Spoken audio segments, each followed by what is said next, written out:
Hello everybody, welcome back to another stream. I thought I was going to do an episode after the last stream, but I really just feel like starting the grind on agility here in Falador, so got a little bit of time to kill, so I figured I'd just do that. So welcome back everybody. Hey Yakovo, thanks for being here. Let me turn on my agility thing here. Alright, very good. Never done this course, let's see how it goes. If you're watching the replay of this stream in the future, welcome as well. Should probably turn on my run energy, huh?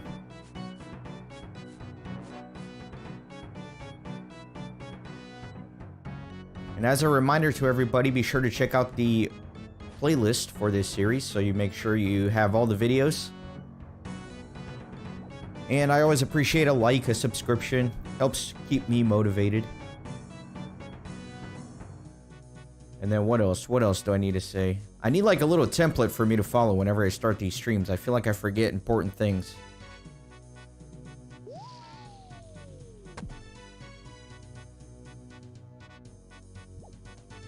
Hey Cimarillin, my day is fine. I woke up a little late today. I went to bed late. So I've been up for like 3 hours or so taking care of my dogs. Oh, this is weird. There are two options to jump here on this course.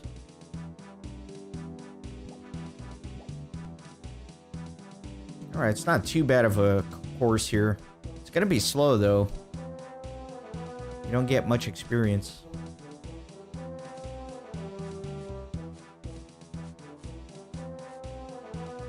Oh yeah, alerts. I always forget to bring up alerts. I have some alerts set up in case anybody subscribes to the channel or sends a super chat or anything. They'll show up kind of like this.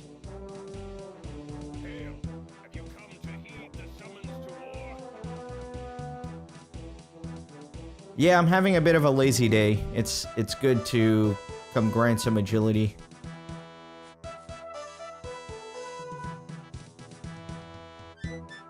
I was gonna record a video for this series, and I was trying to decide what to do.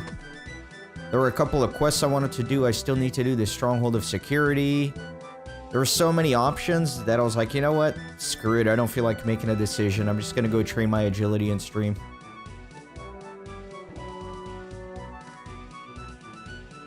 I need to get this done. I can't keep putting it off. I kind of took a detour with the wood cutting, the fire making, the thieving, but I need to get back into the agility.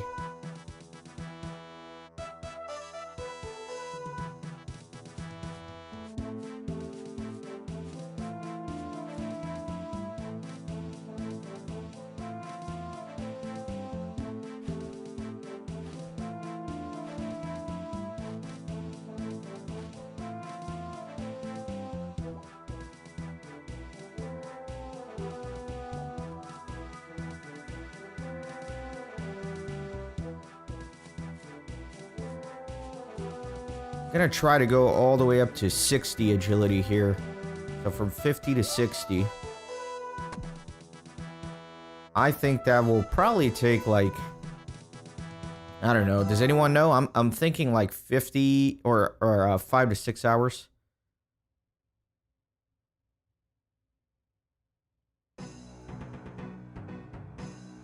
What goal am I going for precursors? Not sure I understand what you mean by that. And yes, Yakovo, when in doubt, do cardio. Can't go wrong with that.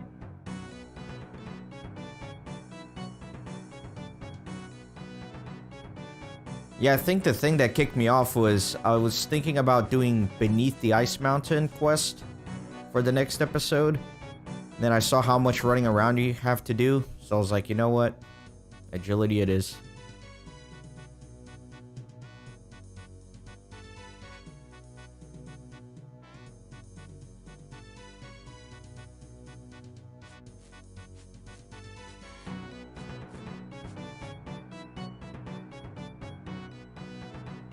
Yeah, I'm definitely not going to hit the 60 agility this stream. I think it's going to take a few streams for me to grind it out.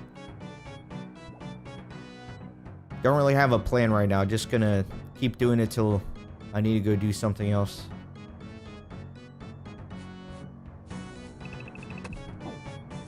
Dang, man. Take some juicy damage here. Hopefully I won't need to actually grab food.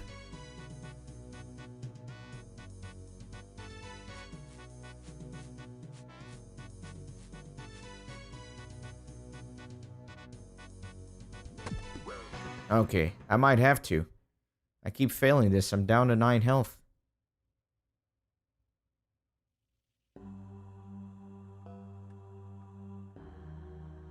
It started off so well. I did so many laps without falling. And now I can't complete one.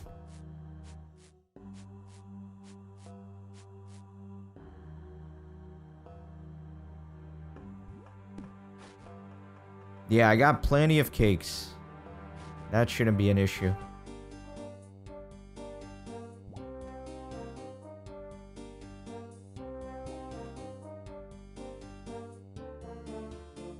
The only problem is they add weight to your inventory, so your run energy goes down. Although, the run energy has not been an issue in this course at all. If anything, it's going up instead of down.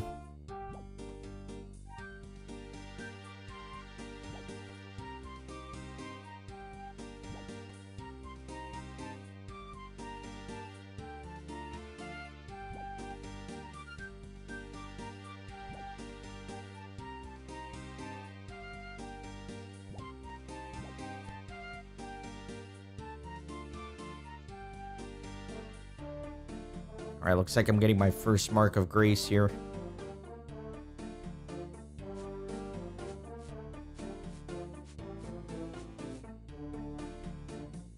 I should withdraw my marks of grace from the bank whenever I do these agility streams so I can keep track of how much I have in total.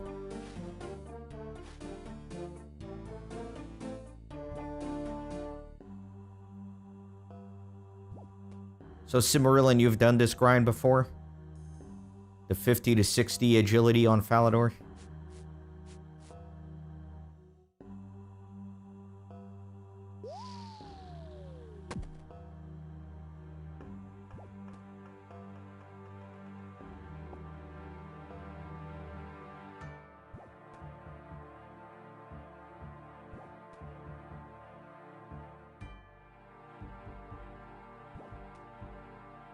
Man, I remember the Dwarven mine over here. I remember grinding coal back in the day.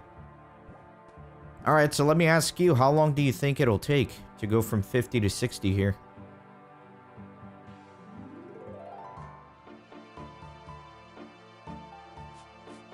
It seems pretty slow. But that's just agility overall, it seems like.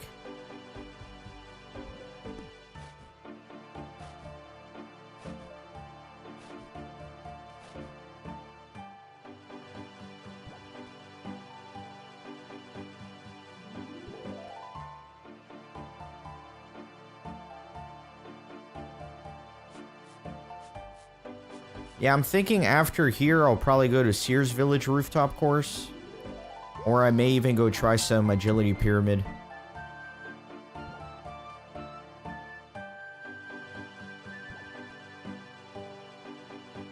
Your bet is 500 laps? I hope you're wrong, man. Because right now it's saying about 38 laps per hour. So that would be well over 10 hours.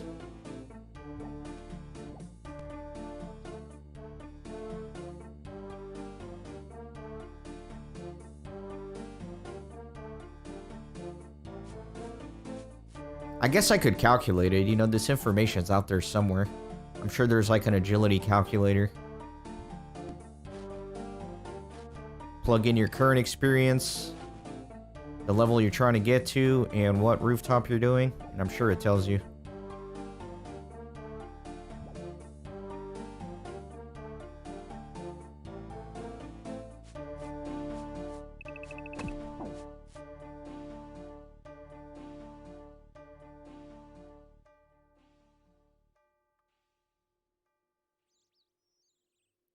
You know what, since the run energy is not an issue, next time I fall, I'm just gonna go to the bank, grab a couple cakes.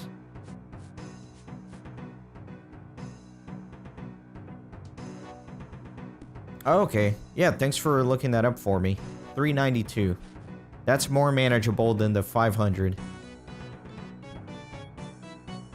So 392, I'm getting about 40 an hour, it looks like. So 10 hours. Yeah, that's pretty hefty, man.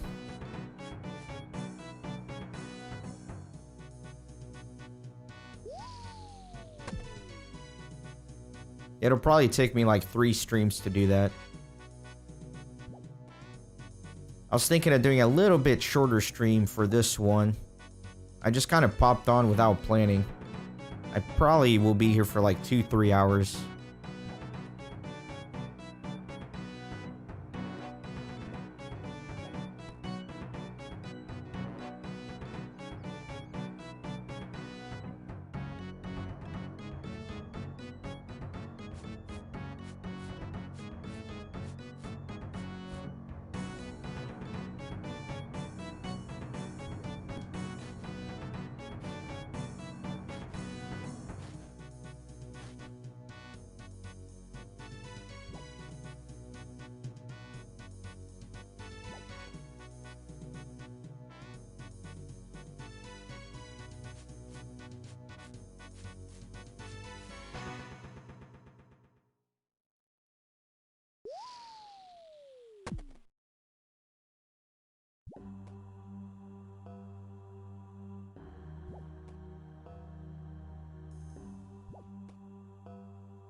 I also want to get my crafting up eventually, because I have a lot of clue scrolls that require me to wear amulets and rings, and I want to be able to do those. I want to grind some clue scrolls. I was looking at some of the rewards. I really want to get like those gold trimmed monk robes. Apparently that's like the rarest thing you can get on an easy casket, so it's very difficult to get, but they look so awesome.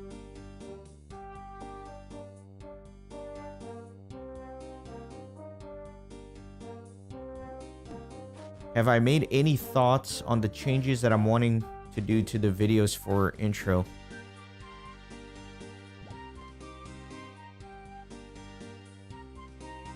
Not sure.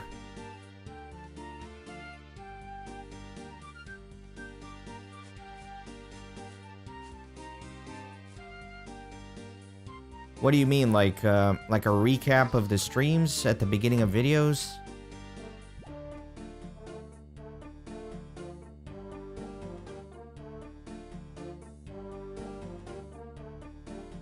I don't know, this series is very experimental for me.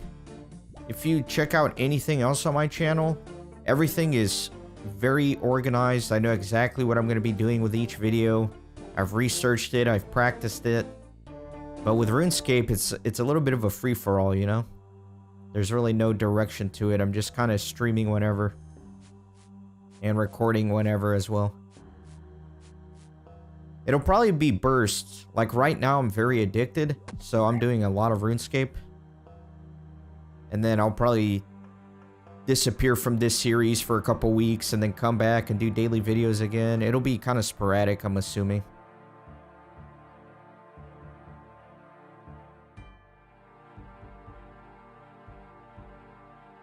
The Lotro videos. I'm trying to remember what I said about changing the intros for those.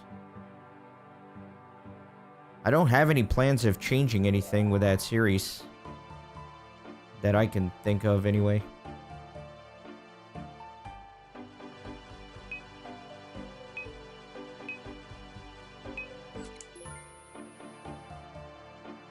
I think the one thing I did talk about was maybe streaming a season for Lord of the Rings Online, now that I'm doing this streaming thing.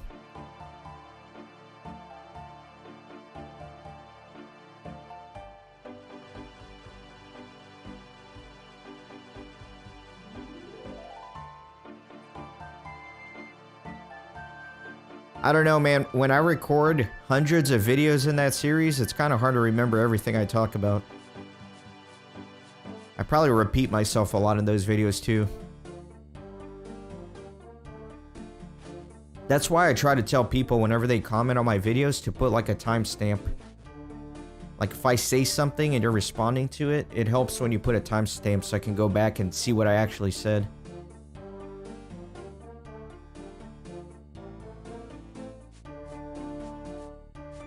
Yeah, Cimarillin, I'm really considering it.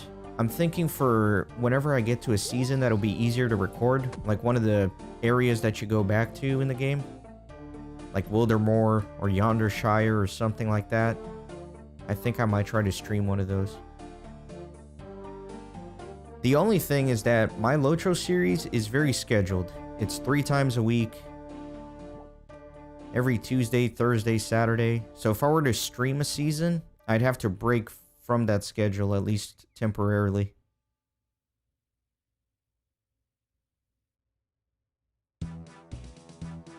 Because when I record and I make the episodes, I can get all that done, I can make sure everything is fine, and then I can schedule everything, but if I'm going to stream it, it'll be difficult to tell people when it's going to happen.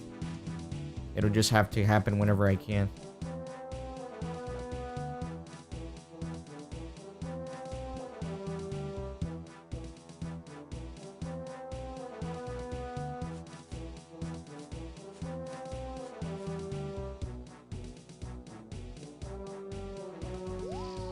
My dog is looking at me like I'm crazy right now, talking to myself.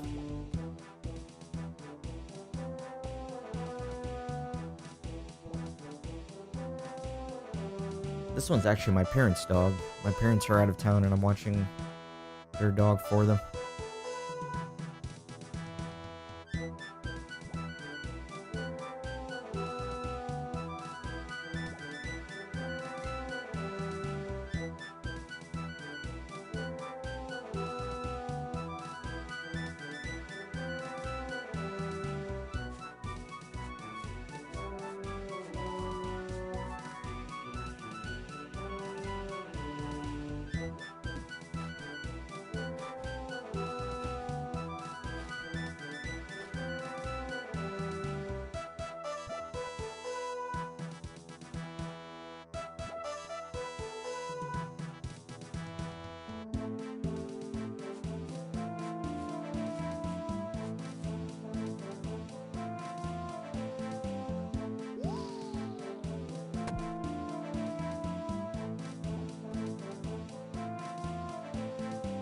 So Cimarillin, you also play both RuneScape and Lotro? Is kind of what it's sounding like. Hey, Derpy Squids, thanks for the subscription to the channel. Appreciate it. Welcome in. I don't know if you're watching the stream or if you subscribed from one of the random videos.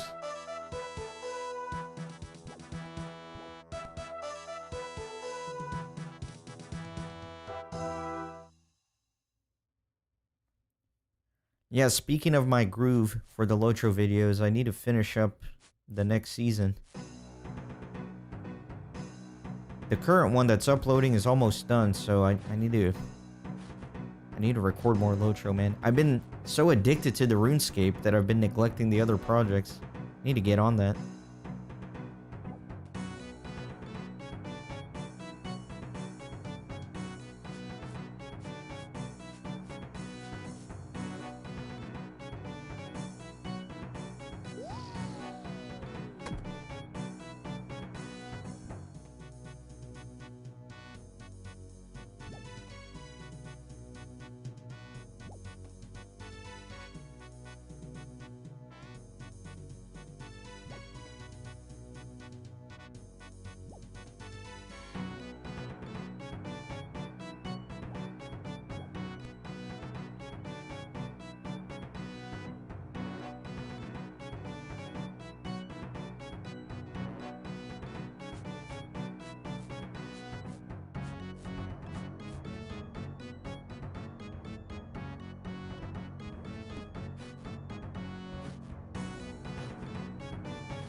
Okay.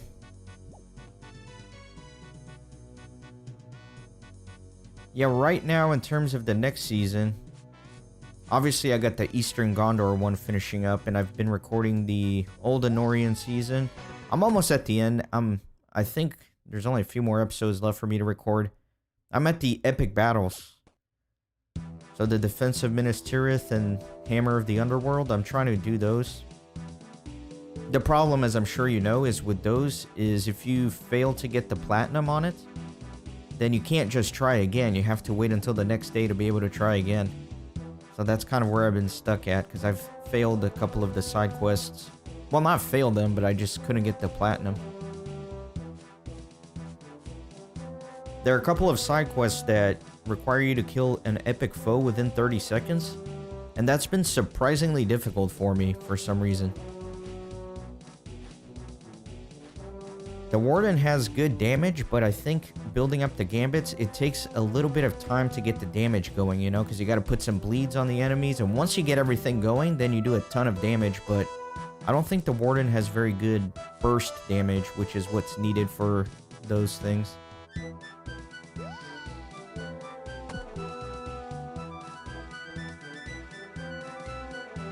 I think what I want to try is the Vanguard thing for epic battles, because I haven't used Vanguard. I've only used Engineer and Commander or Captain, whatever it's called. But I think if I use Vanguard, I can do more damage. I might have to do that. Yeah, you're right. RuneScape is something that just, it doesn't go away. You think you're done with RuneScape, and then at some point in the future, you come back to it.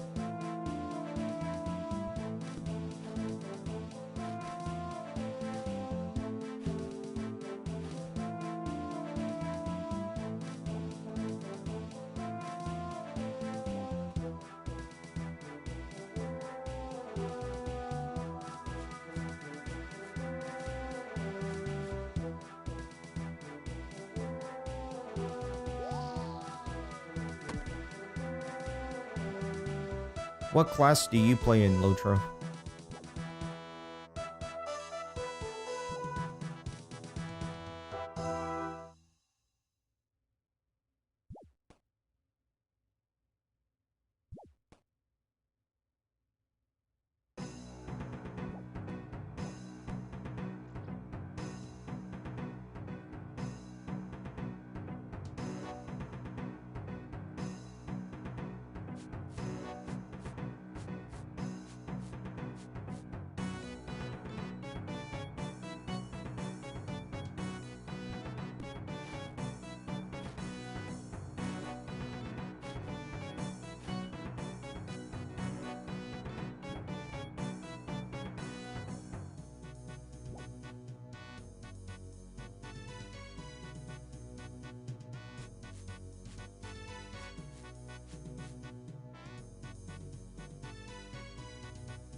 Lore Master and Warden.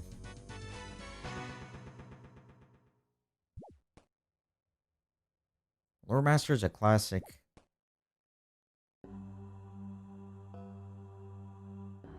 I played Lore Master way back in the day. I think, yeah, when the game was still in beta. I don't know if you're around at that time, but when the game was in beta, they let you play up to level 15. So I made one of each character all the way up to level 15 to see what I ultimately wanted to go with. And I remember thinking that I was going to go with Lore Master because that's the one I kind of enjoyed the most. But then I picked something else. My first character in Lotro, my first like official character, ended up being a minstrel. And I had a lot of fun on that. That's the character I did all the endgame raids with and all that. I really liked that character because I felt like I was very good at it. I felt like I was a really good healer.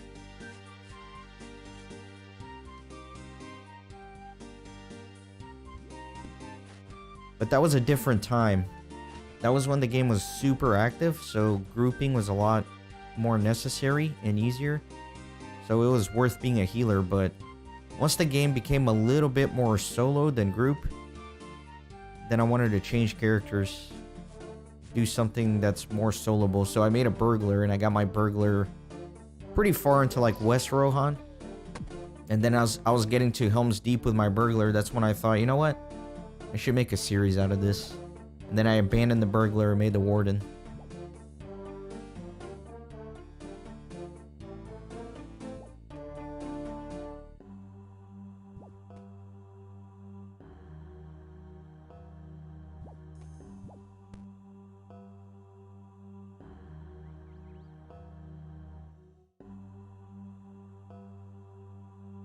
For this series, I really actually wanted to do a champion instead of a warden, but I wanted to make a hobbit. And at least at the time, you couldn't do a hobbit champion, so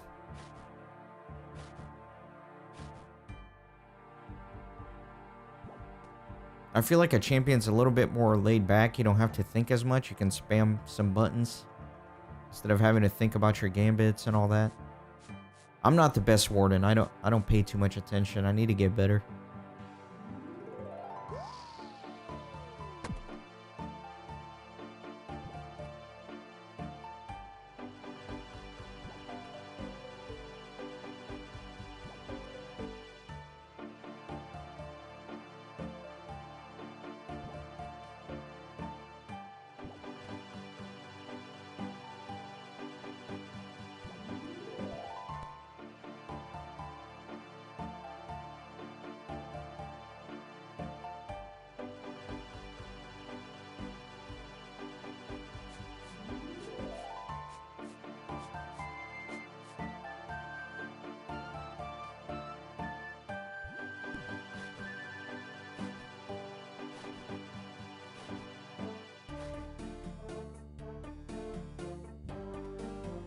Yeah, I actually had a lot of fun on that burglar.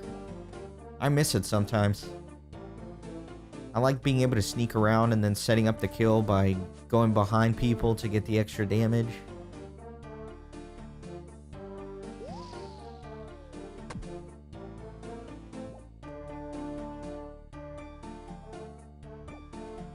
I'm curious to see the new class, the Mariner, that's supposedly coming out with the next expansion.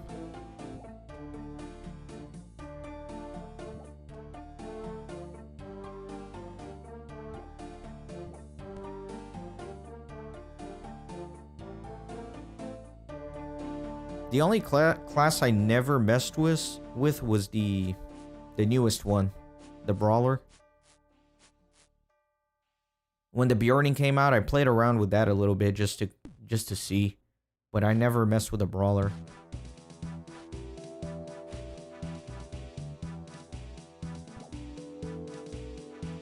Coming from somebody that never actually played that class, it seemed a little forced to me, so I don't know if my opinion's very valid since I haven't even tried it, but that's just my general impression of it.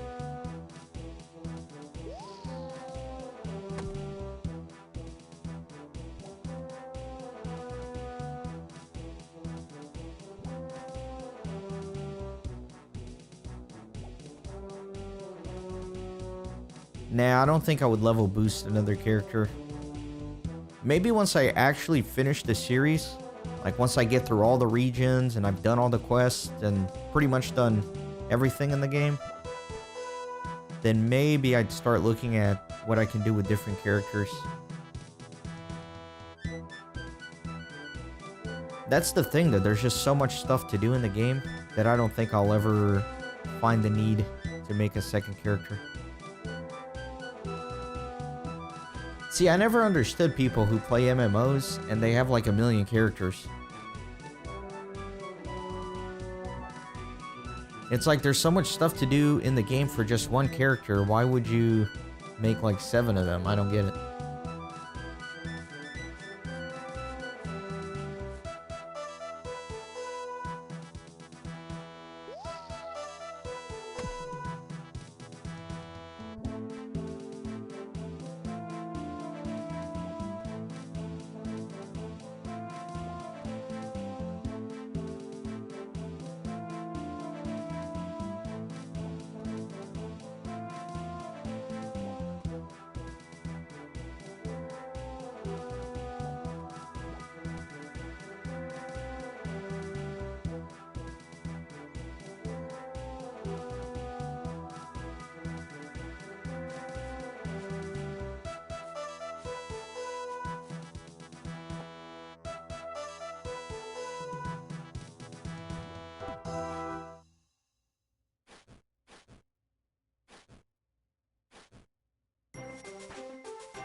51. That took forever. The laps per hour did go up a lot though. 46. Compared to 40 towards the beginning of the stream.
Yeah, it's definitely a very fun adventure. And if you do it kind of the way that I'm doing, where you're trying to do every quest, every deed, fully explore every region, there really isn't a necessity to have a secondary character, you know? Because you're going through everything.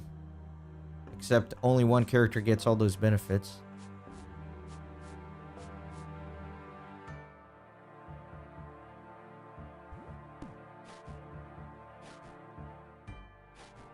It's a long journey and a commitment, though. You can't go into it wanting to get to the end, if that makes sense. Or else it's just way too overwhelming. You just have to sign up for the adventure and go for it. But yeah, with a new class, it's like the perfect time to try something like that. Because maybe the new class really resonates with you. And is a lot of fun to play, who knows. I'm very intrigued by it. It seems like a class that's right up my alley, to be fully honest. Once it comes out, I'll probably... I mean, I'm probably not going to do anything in terms of recording. But I'll probably make one and play around with it just to see.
Hunter's classic for sure. Yeah, it really just depends on your playstyle, I guess.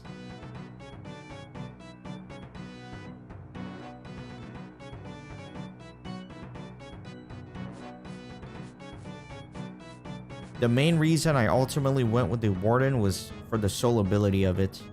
Since I figured, hey, I'm going to be doing this series. Doing everything on my own, I need to be able to solo stuff. It served me pretty well so far. Like, I can solo most of this stuff. Sometimes I have to practice a little bit. Like, I always say I'm not the best Warden, but it's definitely possible to solo most of the game with a Warden.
Hey, Akatsuki, welcome in.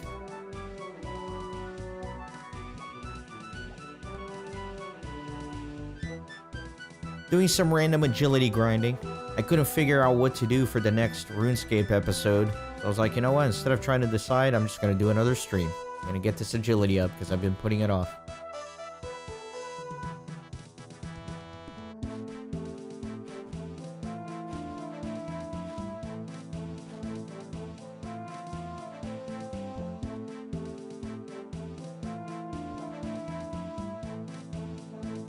There will definitely be a few of these.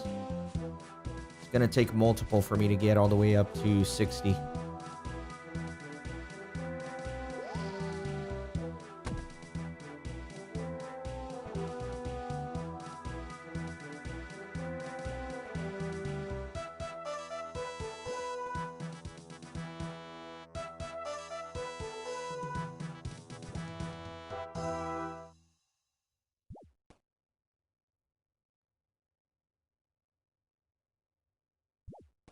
Oh, you went to the ruins? That's actually what I was thinking about doing next. So I was planning to record the quest below the ice mountain so I could unlock the ruins. But I saw how much running around there was, and I thought, you know what? Let me get my agility up a little bit first. The reason I want to go to those ruins is because it'll kind of open up a lot of things for me. I can do the little mining activity, and the smithing activity, and the fishing activity, and that'll raise up all three of those things for me. I need to get the smithing up so I can make steel nails so I can get started on construction. And I need my fishing up a little bit so I could start doing some of the fishing mini games, like the fishing trawler and the Temperos boss. So I thought those ruins would be good to give me those early levels in the smithing, mining, fishing, and open up some other things. So it seemed like the perfect thing to do.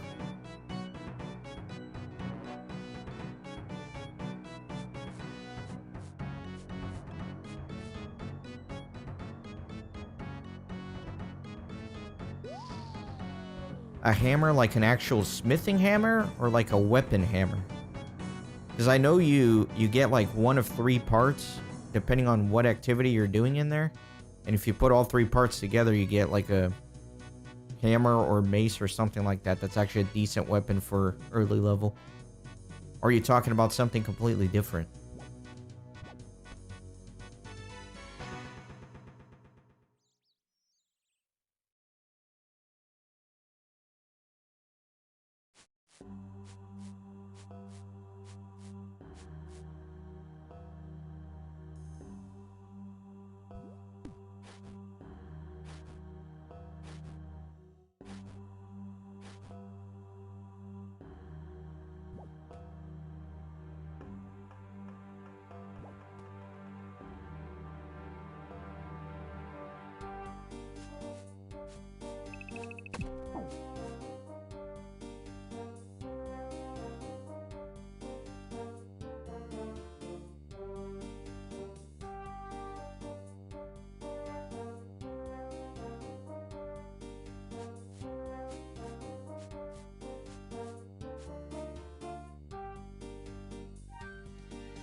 Okay, that's interesting. I must have missed that when I was researching those ruins.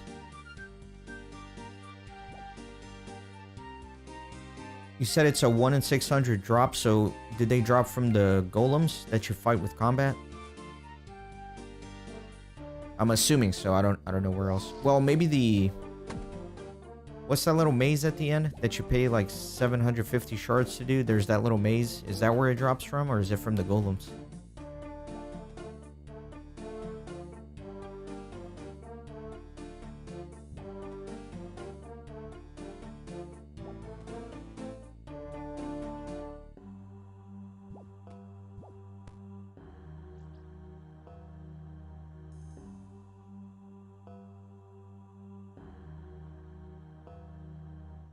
Okay, so from neither of those. It's from the mining.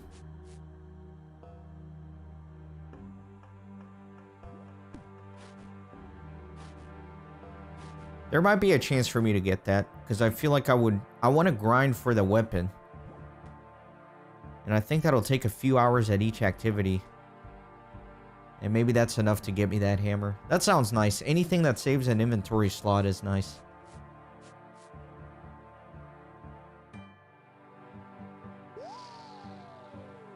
Although I probably won't be able to build the weapon until later, because I can do the mining smithing part, I can do the fishing part, but I want to hold off on the combat part, killing the golems, because I still want to keep my HP as low as possible for Wintertod. So I'll probably go back for that after Wintertod.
Man, you were doing that 73 mining with a dragon pickaxe. I'm going to be doing it at 18 mining with a steel pickaxe. So I can only assume however long it was taking you, it'll take me 10 times as long. And you know, so far I cannot complain about drops. I've been very lucky with my drops, I feel like, so far.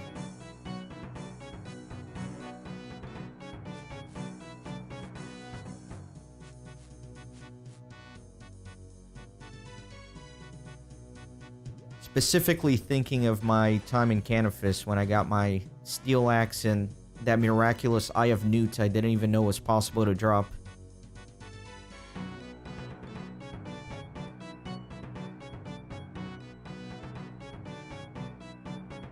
Your first inventory, you got 2 mace heads. Then you definitely had luck on your side that day. I also think for this account, just kind of grinding those shards will be good so I can do that little maze minigame. Because even though the rewards are kind of garbage overall, for an account like mine, there's actually a lot of good stuff I could get in there. So even if I'm not lucky and it takes me a long grind, I don't think it's going to be a complete waste of time because I can use those shards to hopefully get some decent rewards.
Yeah, I may end up just doing that. The reason I was so gung-ho on doing some of these things was so that I could basically get some planks and steel nails by increasing my smithing so I can make the nails, and then also doing some of the fishing mini games that have a chance of dropping planks.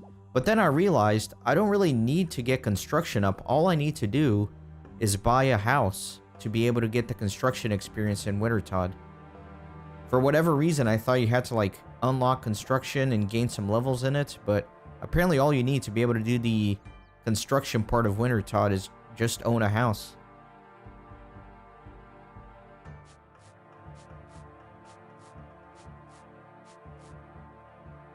Yeah, and I think that Rune Scimitar is not that bad of a drop either, right? With the Fire Giants, I think I saw was 1 in 50 or something like that, which is pretty easy.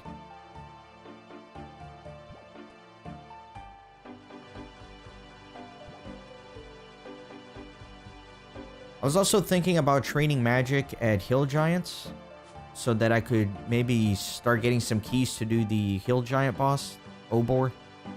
Because he has a very nice drop table as well. I think he drops a bunch of rune armor, rune kite shield. So that might be worth farming as well.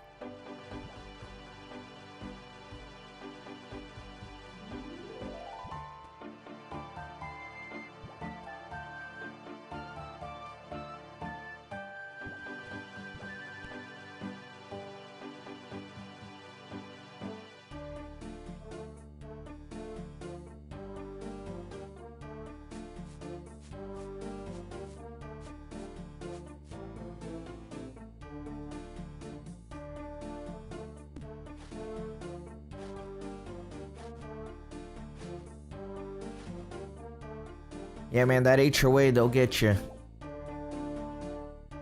At least this isn't like Lord of the Rings Online, where you literally have to pay gold every week in order to maintain your house. In-game currency gold, of course.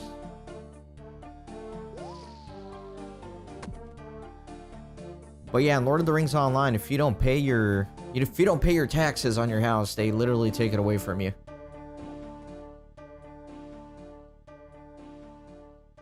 I don't think there's anything like that in RuneScape. I think once you buy your house, it's yours.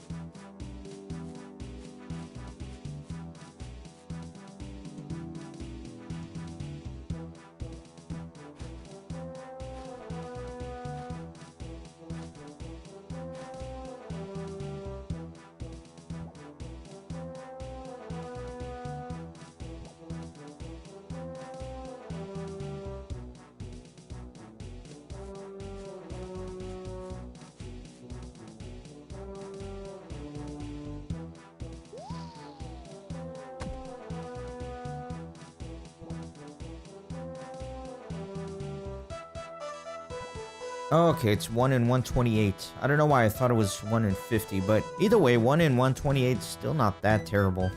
That's very reasonable. And fire staff as well. So for the staff, the best place for me, I think, is going to be the Elemental Workshop. You can get all 4 Elemental staffs there with a pretty reasonable drop rate. And they're low-level enemies that you get them from, so I think once I have the requirements to do the Elemental Workshop quest, I'm going to prioritize that so I can get all the staves. So I can start training magic with combat, you know?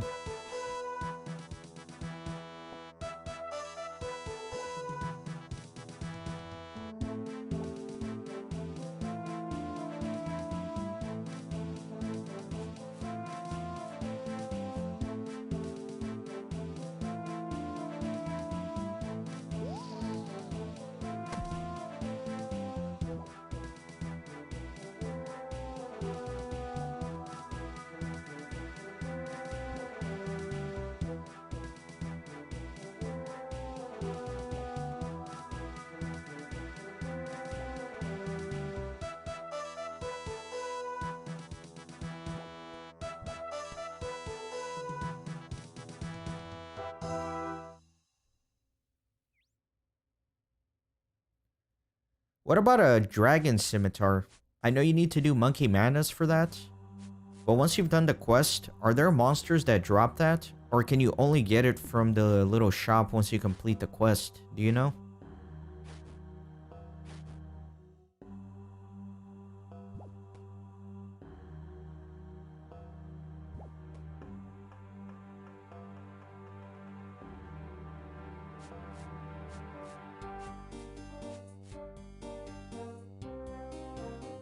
That's the other thing I'm starting to think about, are items that you get in what are technically shops after you complete a quest. Like, for example, I'm thinking specifically Recipe for Disaster. I know once you complete that quest, you can get the barrel gloves, but technically you have to buy it from the chest. You exchange gold for the item. So I'm trying to think, you know, there was restrictions that I set of no shop, how I'm going to handle situations like that. Because technically, I don't need those barrel gloves to do a quest or complete any content or anything. It would just be nice to have. Let me see if that old man's gonna follow me here.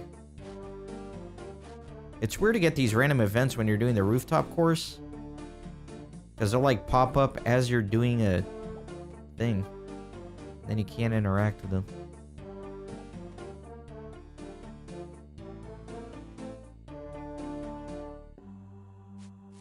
That's what I was thinking too. I'd probably have to make an exception, but I don't want to. I think to be more technical about the restrictions, it would be, instead of no shop, it would be exchanging gold for an item. That should be the restriction.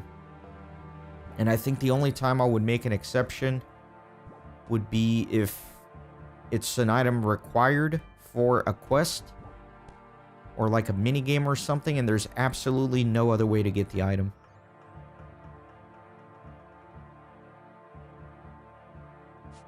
So in the case of the barrel's gloves, I don't think it would meet the exception, so I would have to go without it.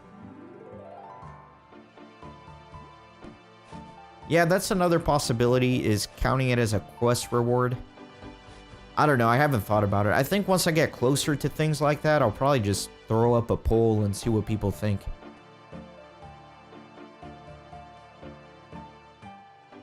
Things that lock me out of content, like, oh, you can't do this unless you buy that. That's the stuff that I'm more willing to make exceptions on. I could very well do the whole game without ever touching barrel gloves, though, so I don't know if I'd make an exception for that.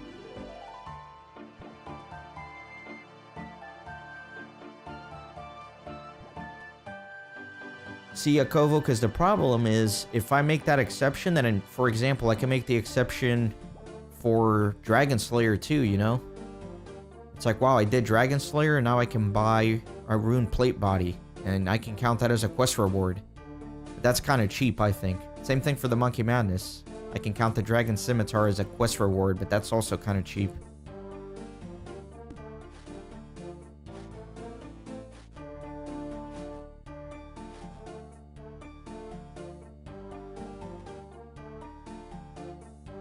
Yeah, for right now, I'm just gonna take things one at a time, you know? Like, I technically already made an exception when I was doing the forestry, because I bought that little forestry backpack.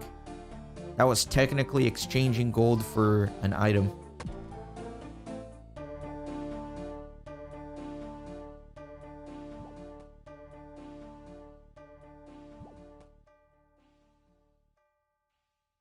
But the reason I made that exception is because if I don't do that, then I'm locking my account out of actual content in the game.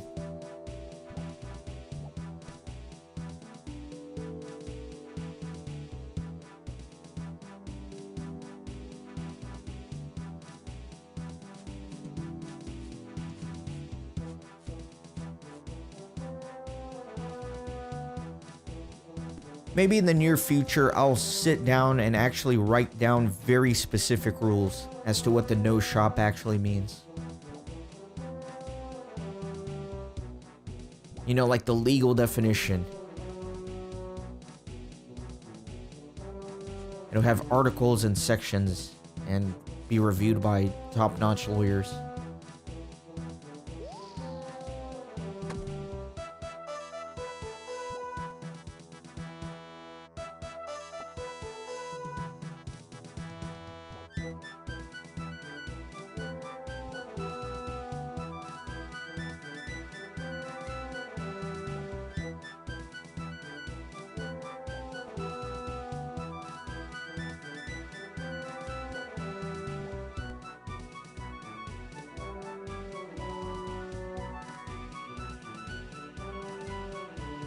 See, the other thing I'm thinking about is the leather as well. Because don't you need to boil leather or whatever in order to craft it? And in order to boil leather, the only way to do that is to pay an NPC to do that for you?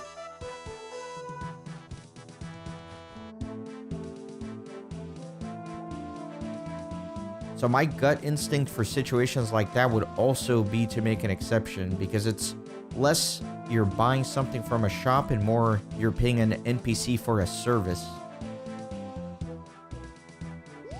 So it seems more similar to, you know, paying an NPC for a boat ride than it does buying something, if that makes sense.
Eight levels to go.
It's crashing.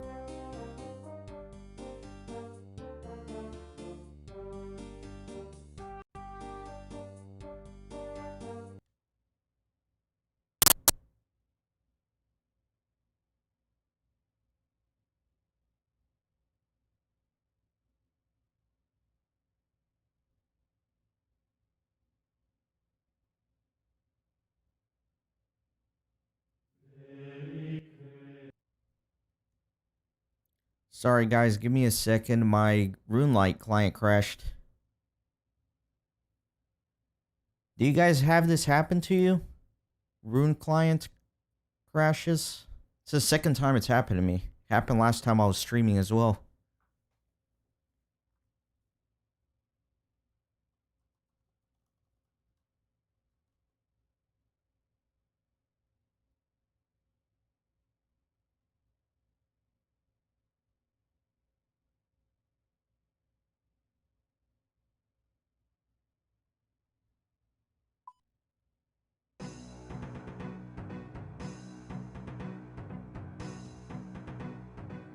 Okay.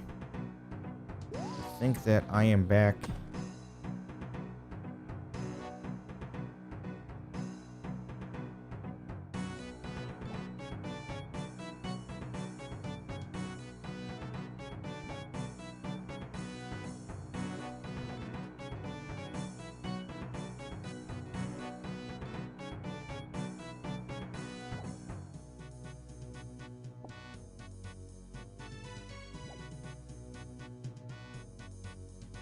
Yeah, I'm checking over my stream here. It looks like it's normal again. Looks good on my end.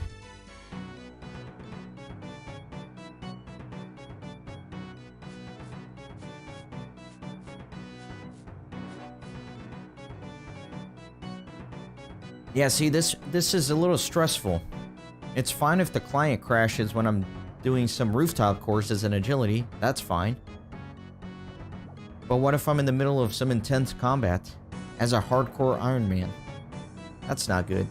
That makes me a little nervous. If I'm gonna lose the hardcore status, I want it to be legit, you know? I want it to be through my own mistake and not because of the internet or a client crash.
130 marks. That is the halfway point to the full graceful set.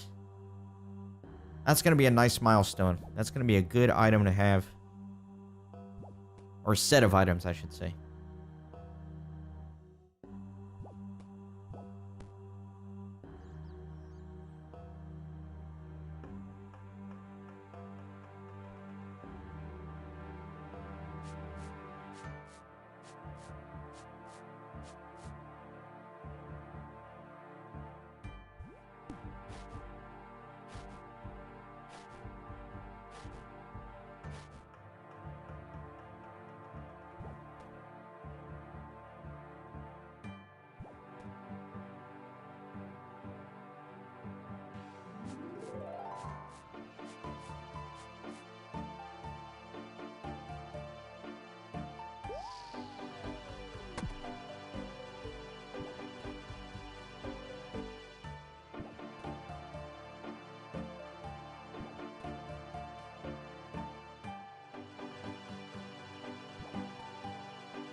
No. No congrats.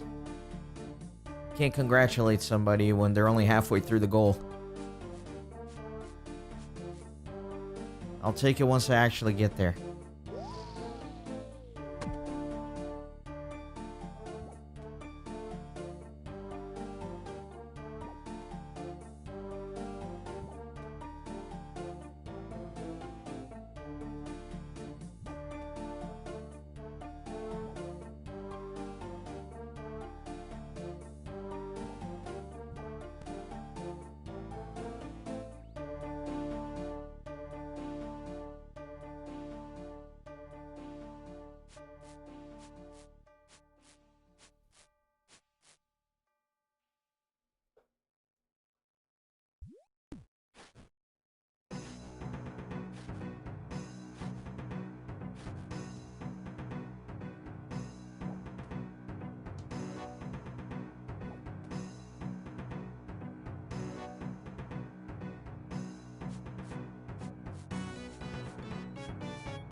I have not even started thinking about range combat yet. Well, that's not totally true. I did do a little bit of fletching. I'm sure you saw in some of the episodes. So instead of fletching very efficiently, I was fletching basically shafts. And then I did that chicken farm episode to get feathers, all with the intention of starting to stockpile some arrows for range training. But that's about that's about as far as I've thought about ranged for right now. I know it's super important, but I haven't thought about how to get started on it.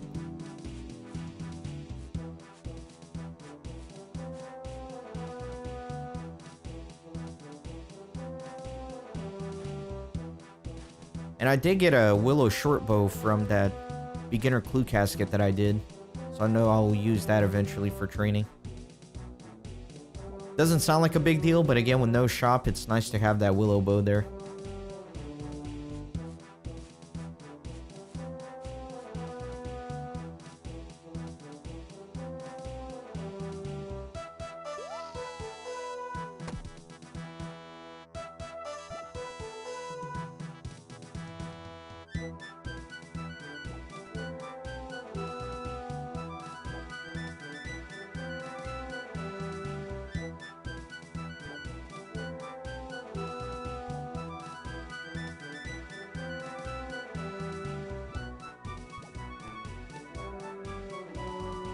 I'm gonna have to go grind more feathers pretty soon as well.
What is MSBI?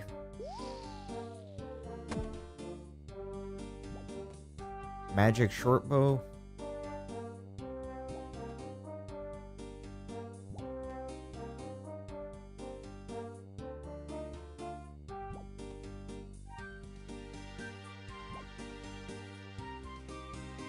Yeah, I'm worried about the last man standing whenever I have to start doing that.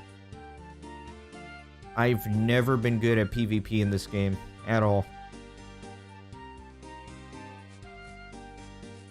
Especially nowadays, people are so well versed on it. You know, they're like switching between their gear and timing their ticks and prayer flicking and doing 30 things at the same time. I'll cross that bridge when I get to it, though.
There are bots in that minigame. Doesn't surprise me. There are bots everywhere in this game.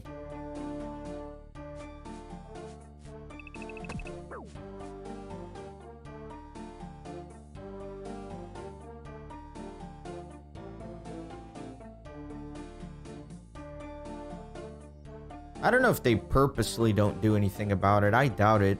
I think it's like an arms race, right? I think these bots get so sophisticated. Sometimes it's hard to detect them, I'm assuming. And then they figure out a way to detect them, and that just forces the bot makers to create an even better bot. Times 20 years.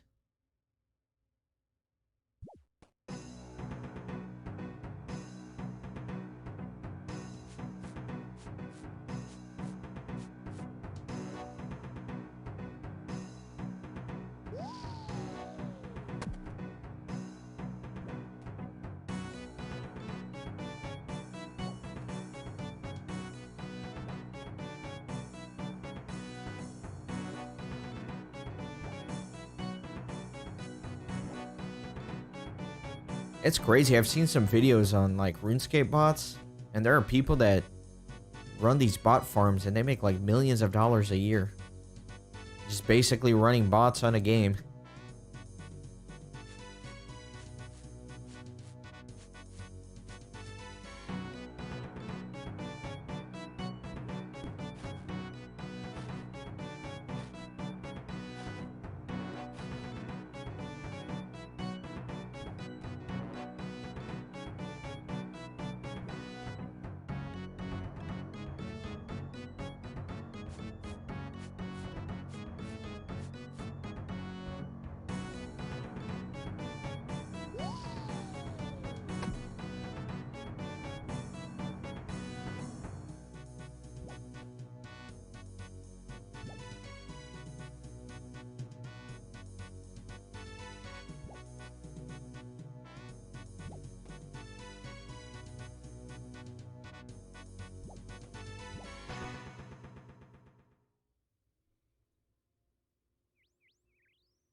53 agility.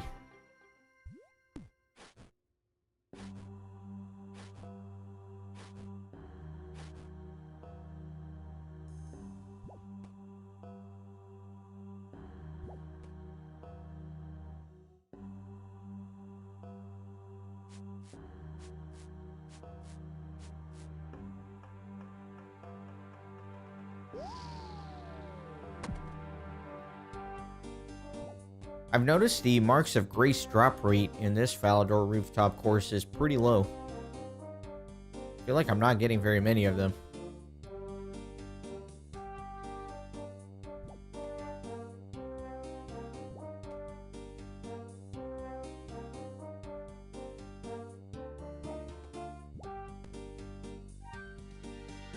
Of course I say that and then one drops.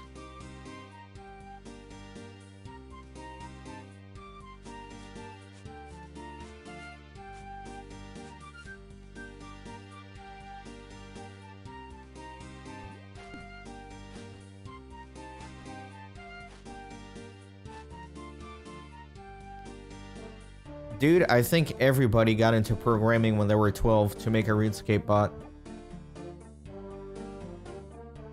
I remember doing that in RuneScape Classic to mine coal. Funny enough, right here in the mining guild in Falador. Yeah, I was like 12 back in RuneScape Classic, and I was like, I need a bot to mine coal, and I worked on it like all week, and very rudimentary. I used like a... wasn't even programming, it was really like a macro editor. So I made like a macro, and it was working pretty well. And then I had to go somewhere. I think we did like a weekend family vacation or something like that. And I set up the bot, and I was like, my God, by the time I come back after this 3-day weekend, I'm going to have like 1 million coal in the bank. I'm going to be rich. And then it turns out that my internet crashed like 10 minutes after we left. So my bot never ran.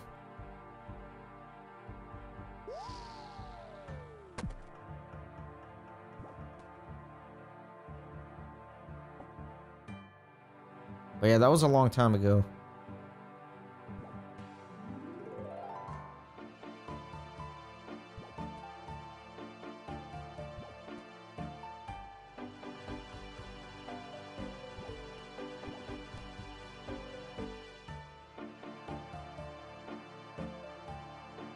I think that the thing with botting now, when you're playing the game and you're looking and you see all these bots, you think, man, there's like no way that Jagex is doing anything about these. But I feel like if you bot, eventually you're gonna get banned.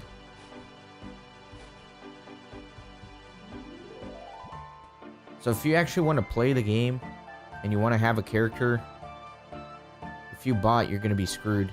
But if you're like a money maker and you just want to make money by selling gold, then you don't care if you're gonna get banned.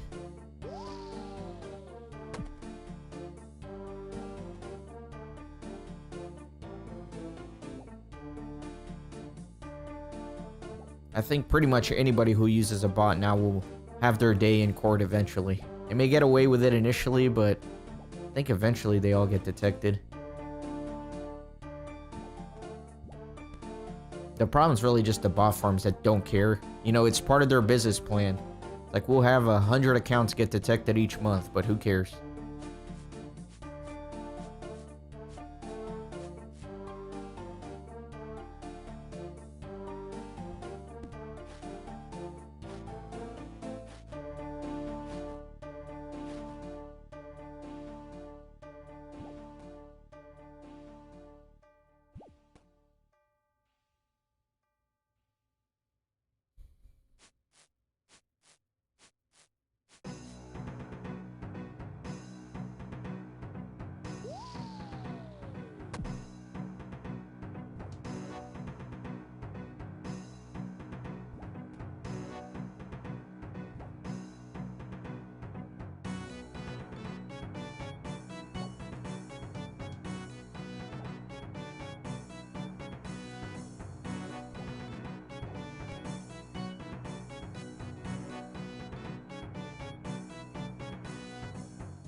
Yeah, I mean, as much as I hate bots, and I think it's a bit of a pain that there are so many bot farms in the game, I do respect the hustle, man. I respect what they're doing from like a business sense.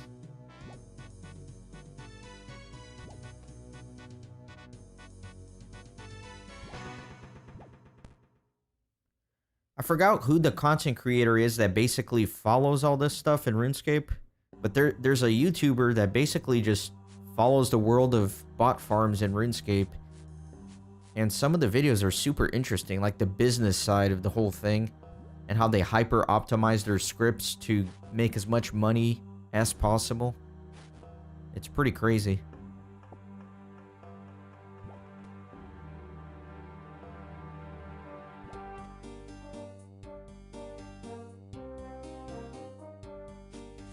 I think the reason the bot farms don't bother me so much anymore is because I realized that, at least the way I'm playing the game, I'm not really competing with other players, right? I'm basically competing against myself, so I'm having my own adventure here in RuneScape, regardless of what other people are doing. Especially with the no shop Ironman thing. It's like, who cares if a bunch of bots are flooding the market with items and therefore decreasing how much money I can make on it, because I can't make money on it anyways, because I can't trade.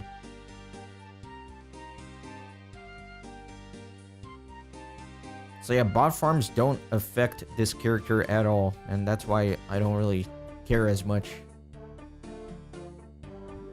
I say that, but maybe when I do that last man standing, when you said there's a bunch of bots in there, maybe I'll start getting annoyed. Because I'll be trying to grind the points and never be able to because a bunch of freaking bots.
You were briefing Albion mods on botting?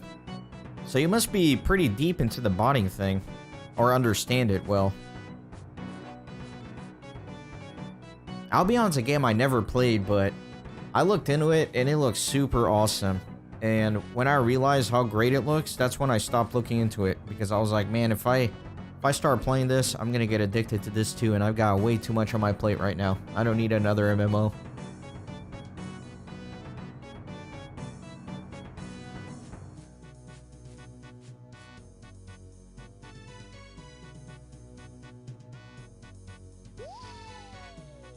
Okay, so yeah, you're not just like a coding hobbyist. You've actually done some stuff with it.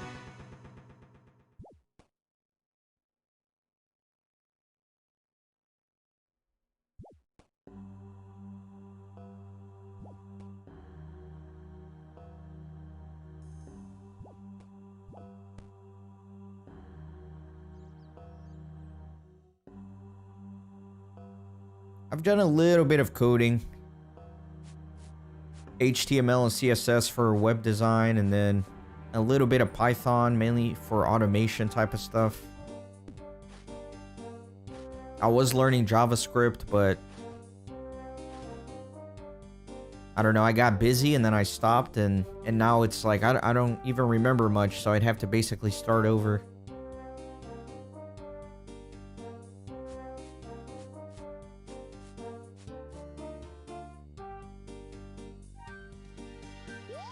If I could go back in time and like redo my college, I'd probably do computer science, something like that.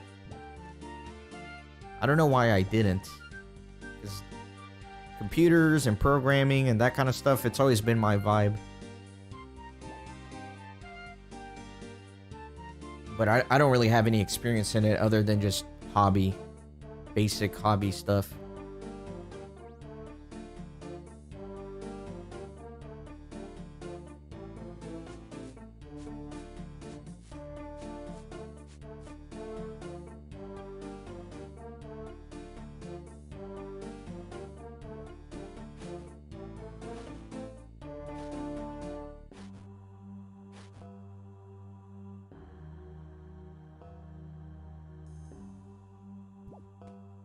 Yeah, that's a very good perspective to have on it. You're not trying to squash the bots, you're just trying to make it non-profitable for them to even get into it. That makes sense.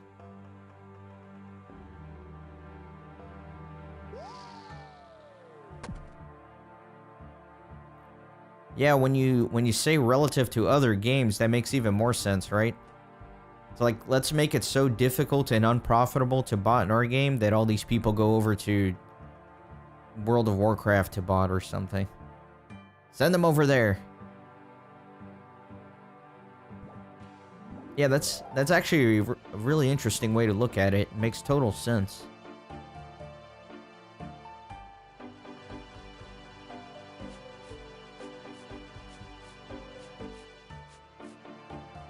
Maybe RuneScape has like a covert unit that goes into other games to bot those games and make them more profitable over there. And then they advertise, hey guys, let's go on over to Albion. You can make so much more money botting there instead of RuneScape.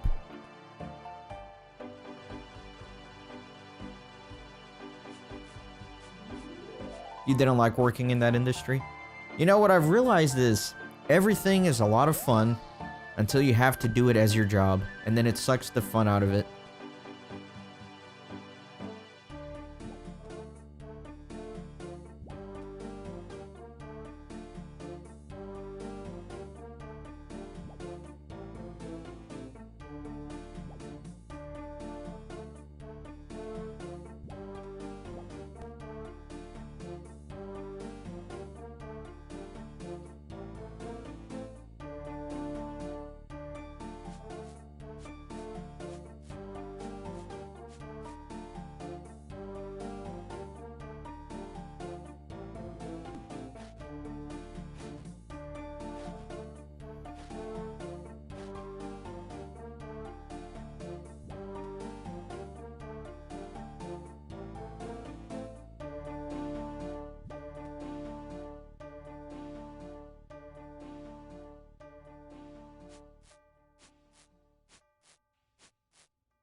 Yeah, I'm definitely aware that most of the people that work in that industry kind of have a shady start to their career, and then they transition it over to do something a little bit more noble, I guess.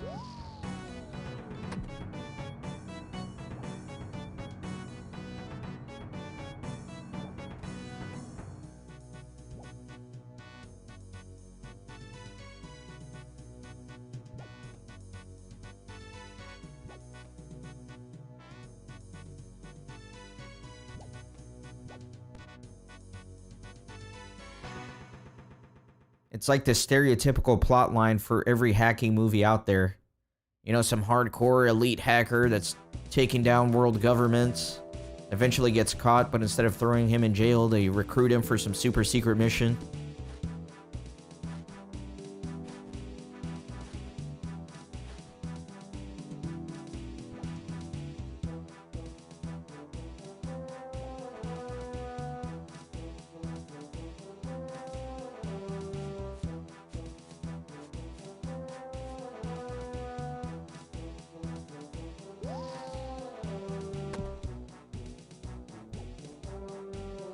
I wonder if Jagex has some deals with some of the bigger bot farms, you know?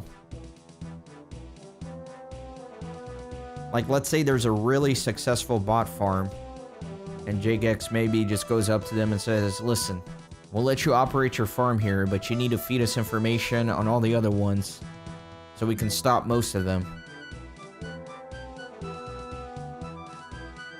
Maybe I'm getting a little kooky there, but it would make sense. Like, if there's a really successful bot farm that they have a hard time outpacing instead of...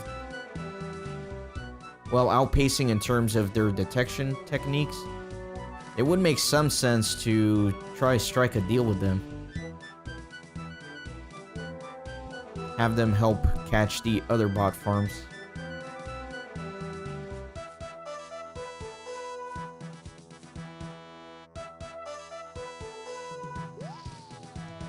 Or at least stay ahead of them.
Yeah, it's kind of terrifying to think about, right? Because most of the targets for those hacking attacks are going to be those small and medium-sized businesses that don't have a team dedicated to their security infrastructure, you know? If you're just like a mom and pop small business, maybe you hire like 20 people under you. You're not going to have the money to have somebody dedicated entirely to protecting your cyber infrastructure, and those are like the perfect targets for hackers.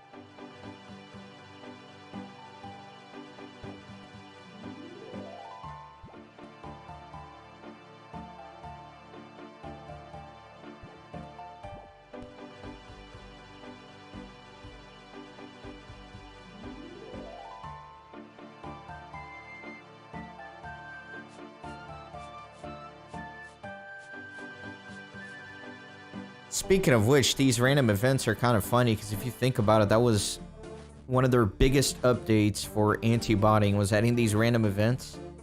And at the time, it was like, wow, they've really stuck it to the botters now. But now you look at these random events and it's like so trivial for botters to get past these. It's almost like a meme. It's like, really, this thing to help prevent bots? What a joke. But at the time, it was at least somewhat effective. It just shows like how quickly these things advance when you're in this arms race, you know? These bots trying to make better bots and JGX trying to make better anti-bot detection. And here we are all these years later and it's just so sophisticated now.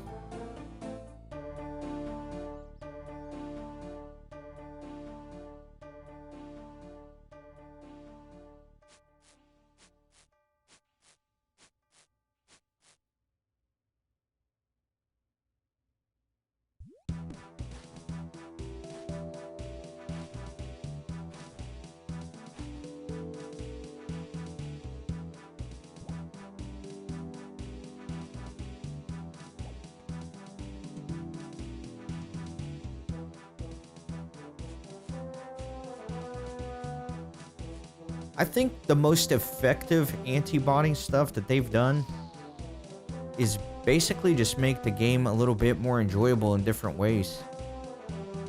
If you think back to like the original RuneScape and what skilling was like, it was just such a pain. It was just repetitive clicking. There was nothing else to it. It was kind of like this agility course, but for every single skill. But as they've kind of updated the skills, added mini games, different ways to train, it's become more enjoyable, less repetitive. And so, at least from a gameplay perspective, there's less incentive to bot.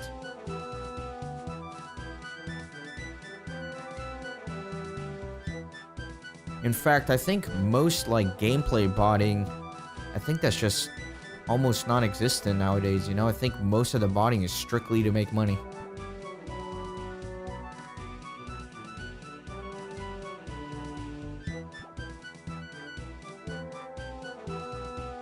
You dunked on those 12-year-old macros? Yeah, remember the macro maker that I got was... At the time, it seemed so sophisticated to me because you could, like, upload an image.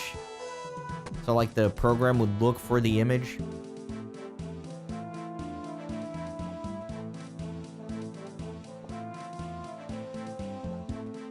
I was trying to get, like, a perfect screenshot of the coal rocks.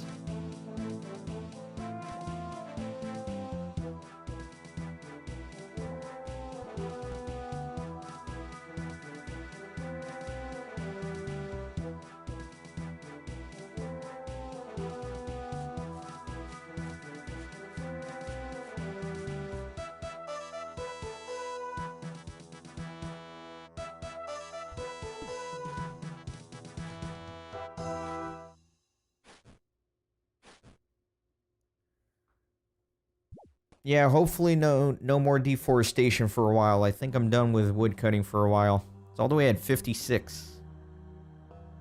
Although I thought about doing it a little bit longer because I ended up having 4,200 infused bark. And at 5,000 I could get that log basket. So I thought about just sticking it out and getting 800 more, but whatever, I'll deal with that when I have to. I don't know, that little montage was dumb. I'm trying to experiment with different ways to edit the videos whenever I'm doing repetitive things. We'll see what works well, what doesn't, and should improve over time.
I'm probably going to keep streaming for another 45 minutes or so.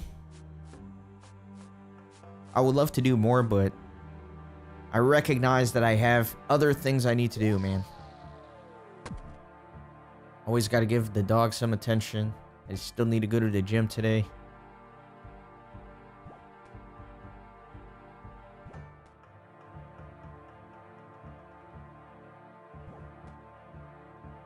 Yeah, I'll do another 45 minutes or so. Bring the stream time up to 3 hours. I think if I want to stream, I want to be able to stream for at least 3 hours, right? Or else it's almost not worth it.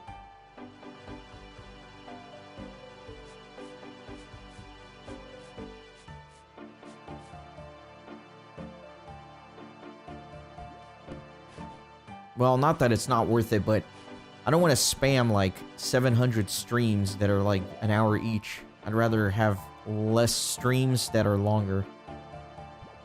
I feel like that keeps things a little bit more organized.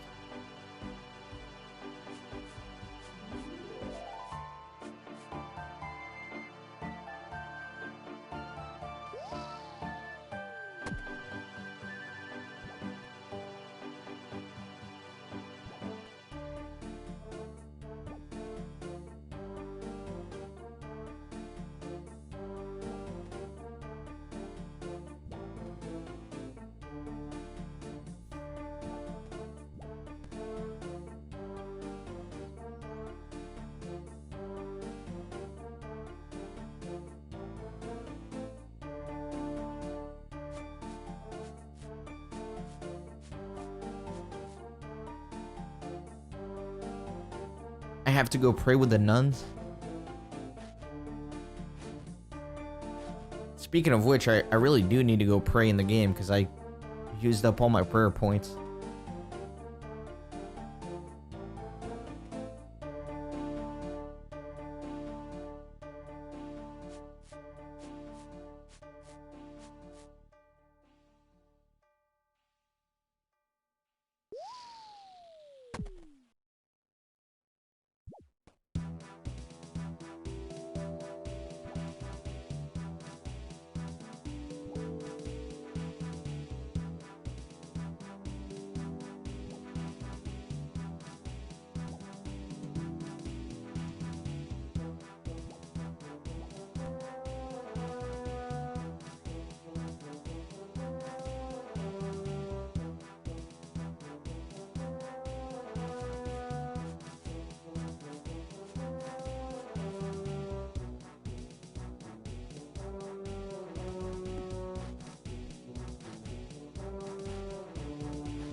54.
I hate that I can't do the event.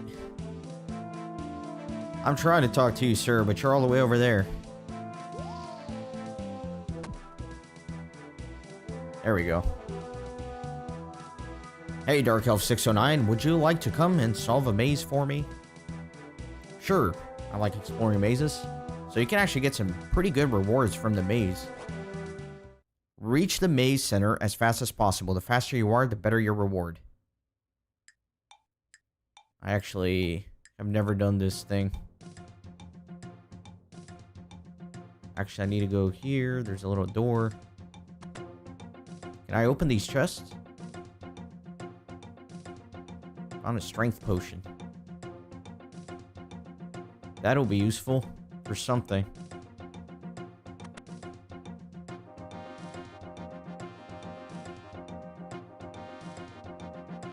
I feel like I'm kind of going backwards here.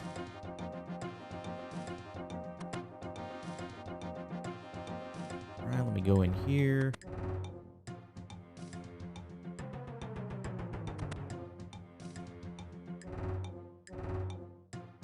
I'm sure there's like an efficient strategy for this, but for right now I'm just trying to do my best. Some iron arrows.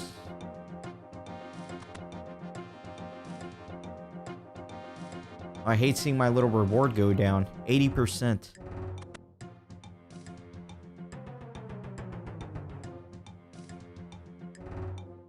Bronze arrows. I wonder if it's best to just ignore the side chests here.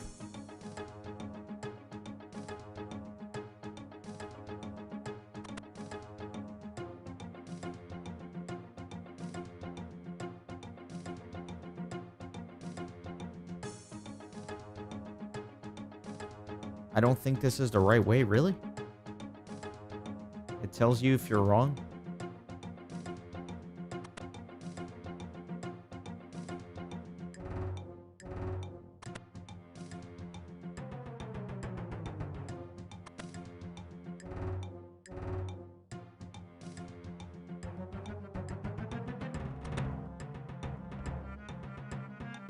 Almost there. Should get there with like 60%.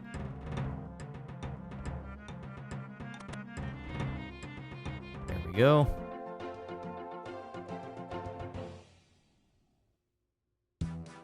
What did I get?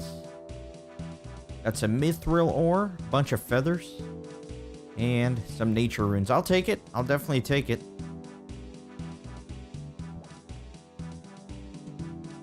I don't know what the drop table is like for the maze. Maybe I could have gotten something a lot better, but these are all things I can use. The strength potion will be good. I might hoard that for Dragon Slayer. The feathers is nice. I was saying earlier in the stream that I need to go grind more feathers. So it's nice to have a few of them here.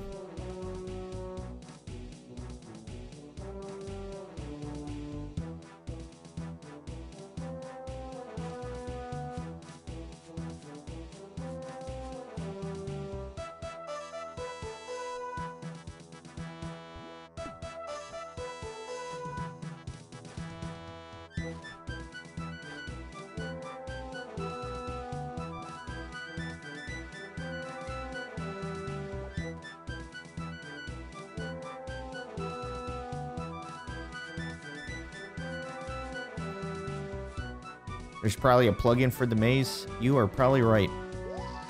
Let's see. Nothing official. Let me look at the unofficial external ones.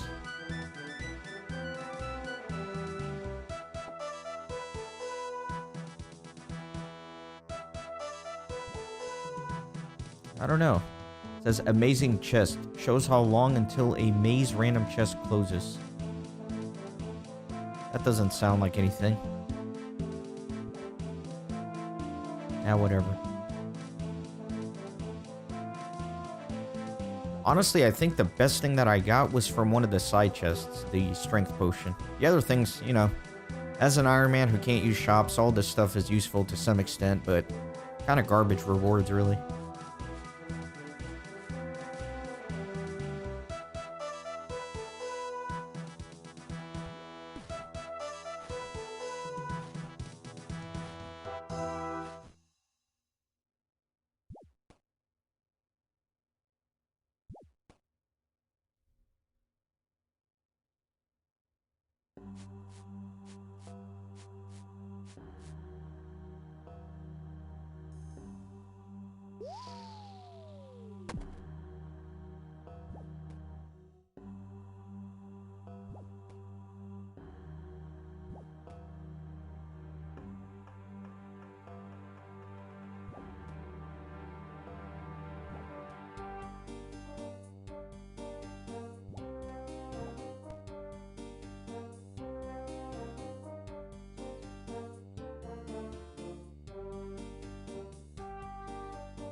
You think you found an exploit for the maze random event?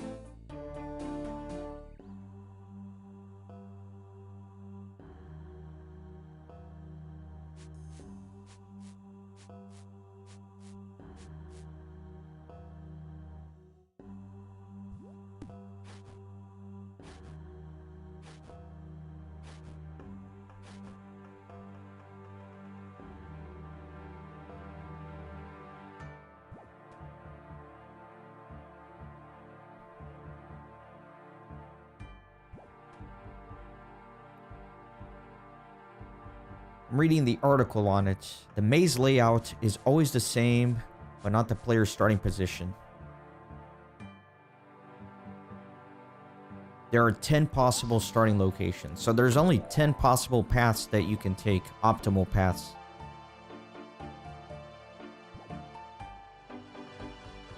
And then the drop table is pretty straightforward. You can get coins, feathers, iron arrows, chaos runes, steel arrows, death runes, coal, nature rune, or mithril ore. Nothing beyond that. So there's really nothing spectacular that you can get. Now from the side chest, you can get air, water, earth, fire runes, bronze arrow and bolts, iron arrows, or you can get attack, strength, or defense potion. So yeah, there's really nothing spectacular that you can get from that random event. For whatever reason, I thought it had a better drop table.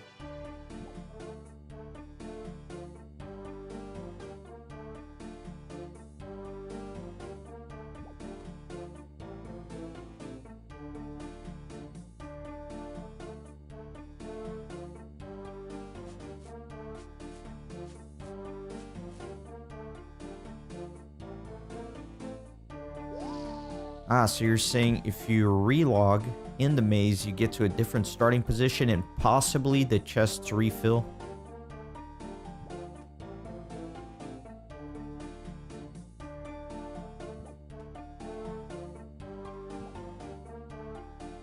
That would be interesting.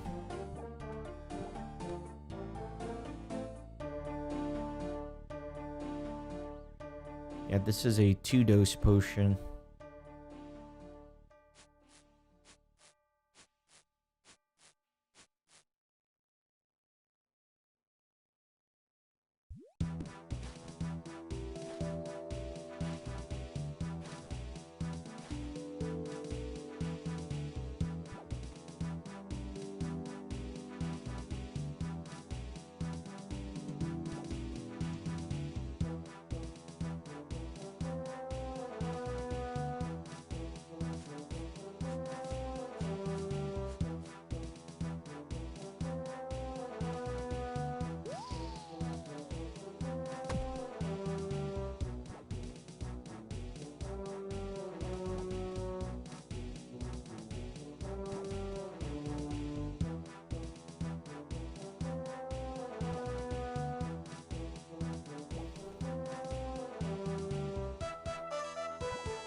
Yeah, you're right. Even if that is a thing, if you confirm that to be true, it's not that great, but you're right, for an Ironman, that would be awesome to get a few strength potions.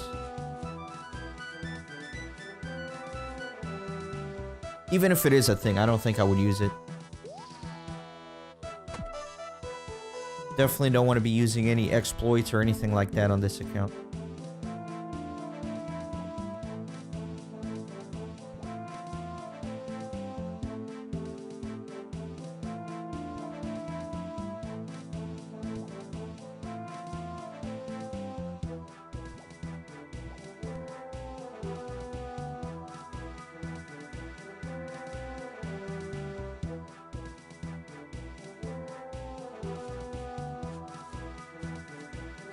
Oh, you know what I was thinking about earlier? You were telling me that the drop rate for a rune scimitar on the fire giants is 1 in 128. The reason I thought it was 1 in 50 is because I was looking at a different enemy. Apparently there's like a monk of Zamorak that you can kill as well, and they're the ones that have a 1 in 50 drop chance of those.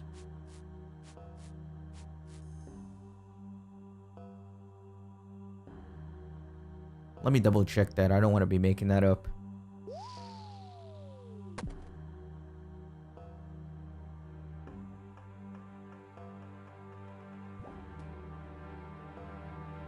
Yeah, Zamorak Warrior has a 1 in 50 drop chance, and they're only level 84 or 85.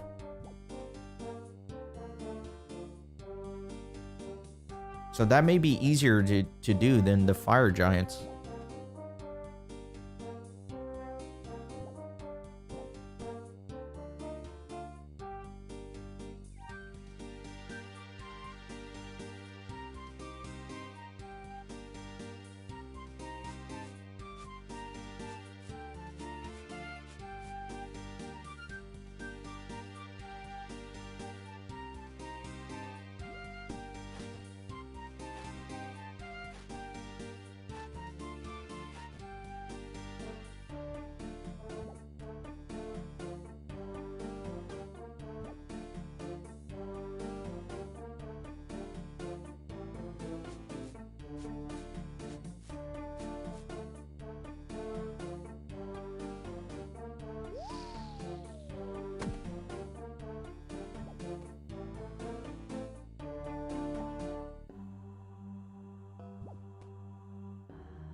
All right, 55 agility.